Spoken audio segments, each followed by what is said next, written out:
Stop believing that everyone in from is trapped because they're unlucky. They're not. They're not prisoners. They're not even trying to escape the right place. Because the town was never built to keep people inside. It was built to keep something outside. And once you see the evidence, every failed escape, every road that loops forever, every fallen tree, every faraway tree, every death, suddenly tells the same terrifying story. What if leaving has never been impossible? What if the town itself refuses to let anyone go because the moment someone escapes, something much worse escapes with them? And here's what changes everything. For 4 seasons, we've watched people treat the town like a prison. They search for roads. They search for answers. They search for exits. But the show keeps giving us the same result. Every road bends back. Every plan collapses. Every way out becomes another trap. That doesn't happen because the town is magical. It happens because we're asking the wrong question.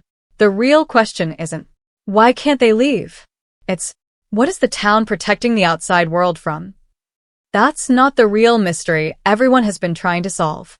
The real mystery is why the town works so hard to keep the balance exactly as it is. Look at what the show is actually telling us. Every night, monsters come out. But have you ever noticed something strange? They almost never act like predators that want to wipe everyone out.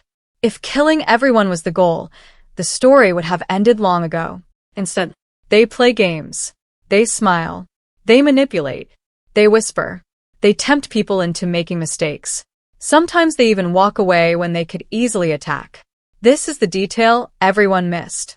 Predators hunt for survival. These creatures hunt for behavior. They're testing people, studying people, almost like they're following rules that nobody understands yet.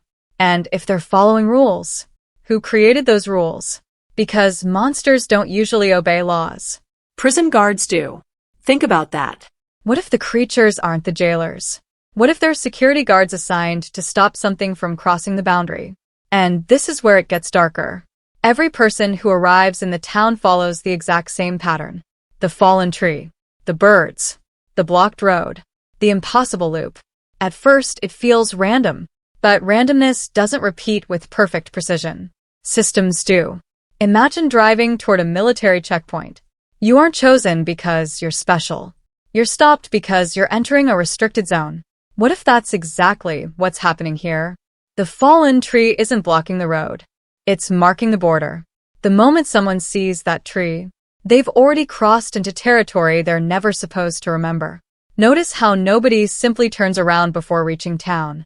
The decision has already been made for them.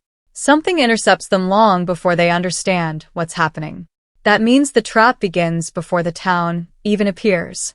And that's terrifying, because it suggests the town isn't isolated from our world.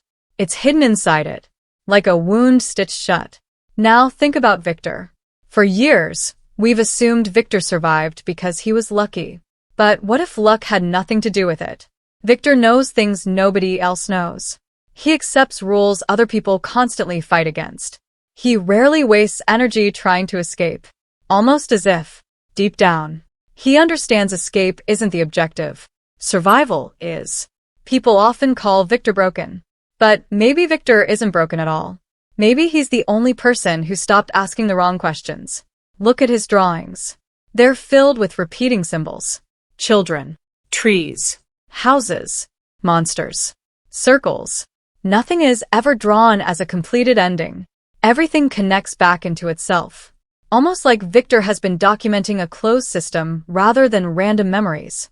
And if that's true, his drawings aren't childhood trauma. They're maps. Maps of a machine nobody realizes they're standing inside. But here's what changes everything again. Every attempt to leave creates chaos. Think about the radio tower. Everyone believed communication meant hope. Instead, it triggered consequences. The storm, the voice, the destruction. Almost as if something immediately reacted to the possibility of outside contact. Ask yourself one question. Why would an invisible force care about a radio signal? Unless communication itself threatens whatever balance exists. That reaction wasn't fear. It was containment. The system corrected itself. Exactly like an immune system attacks an infection before it spreads. Suddenly, the town doesn't feel haunted. It feels alive, watching, correcting, maintaining order. And that's when one horrifying possibility begins to emerge. Maybe every failed escape isn't failure at all. Maybe it's maintenance. Maybe every loop, every vision, every nightmare, every impossible coincidence exists for one reason: to make absolutely certain nobody carries the truth beyond the border. Because if even one person succeeds, the thing the town has been holding back for decades could finally reach the real world. If that's true, then we need to stop looking at every mystery as a separate puzzle. The monsters, the boy in white, the faraway trees, the voices, the visions, the music box, the dreams. None of these are isolated mysteries. They're all parts of one containment system. And once you connect them, the town starts behaving less like a haunted place and more like a living machine. But here's what changes everything. Think about the faraway trees. Everyone assumes they're magical escape routes. Sometimes they save people. Sometimes they send people somewhere completely unexpected. Sometimes they seem almost helpful. But if these trees were really designed to help people escape, why are they so unpredictable? They never take someone exactly where they want to go. Instead, they decide. That's the detail everyone missed. The destination is never chosen by the traveler. It's chosen by the system. That completely changes their purpose. The faraway trees aren't exits. They're rerouting mechanisms. Imagine blood flowing through a body. If one artery becomes blocked, blood is redirected through another path to keep the body alive. The faraway trees work the same way. Whenever someone reaches a dangerous point physically or emotionally, the town moves them somewhere else to preserve the balance. Notice how this happens over and over. Characters don't travel where they plan. They travel where the story needs them. At first, this feels like television convenience. But look at what the show is actually telling us. Every relocation prevents something. Someone from dying too early. Someone from learning too much. Someone from meeting another character at the wrong time. Every impossible journey quietly protects the larger system. That's not random. That's control. And this is where it gets darker. Let's talk about the boy in white. Fans have argued for years about whether he's good or evil. But what if he's neither? What if we've misunderstood his role entirely? Notice how he never gives complete answers. He nudges people. He appears. He disappears. He offers just enough information to influence a decision, but never enough to explain what's really happening. Why? Because guides explain. Caretakers manage. There's a difference. The boy in white behaves less like a savior and more like someone maintaining a fragile process. Think about a technician inside a nuclear facility. His job isn't to rescue everyone. His job is to prevent a catastrophe. Sometimes that means allowing painful things to happen. Sometimes that means refusing to interfere. And suddenly his silence makes perfect sense. He's not hiding the truth because he's cruel. He's hiding it because the truth itself is dangerous. Now consider the monsters again. Why do they smile? This question has haunted viewers since the very first episode. They're terrifying because they enjoy the hunt. Or, at least, that's what we thought. But here's another possibility. What if the smiles aren't expressions of pleasure? What if they're masks? Real prison guards don't need to hate prisoners. They simply enforce rules. The monsters rarely lose control. They don't run wildly through the town. They don't attack in panic. They move slowly, methodically, patiently, almost professionally. That calm behavior feels unnatural, until you realize they may not be driven by hunger at all. They're carrying out a function, a horrible function. And every night, they test whether the boundaries are still holding. Look carefully. They constantly tempt people to open windows, unlock doors, break routines, ignore the talismans. They're not just trying to kill. They're testing the integrity of the system. Every mistake reveals weakness. Every weakness teaches them something. This is exactly how security systems are stress-tested, not by destroying them, but by finding where they'll fail. That's why the monsters seem strangely intelligent. They're collecting data, not victims. And then there are the talismans. At first glance, they're simply magical protection. Hang one inside a house, and the monsters stay out. Simple. But why?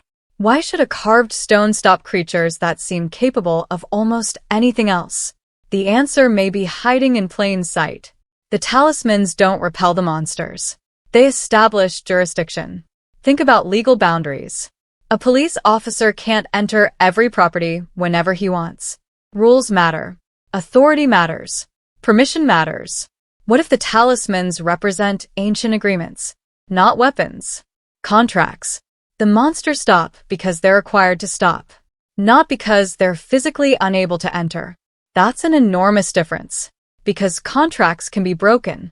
And once they're broken, the consequences spread far beyond a single house. Notice how often the show emphasizes choice. Someone must invite danger. Someone must remove protection. Someone must make the fatal decision. The system waits. It doesn't force. That sounds less like supernatural chaos and more like laws being enforced. But here's the most unsettling pattern of all. Every time the residents believe they've made real progress, something shifts. A new mystery appears. A new vision begins. Weather changes. The forest moves. New arrivals come. Old answers become useless.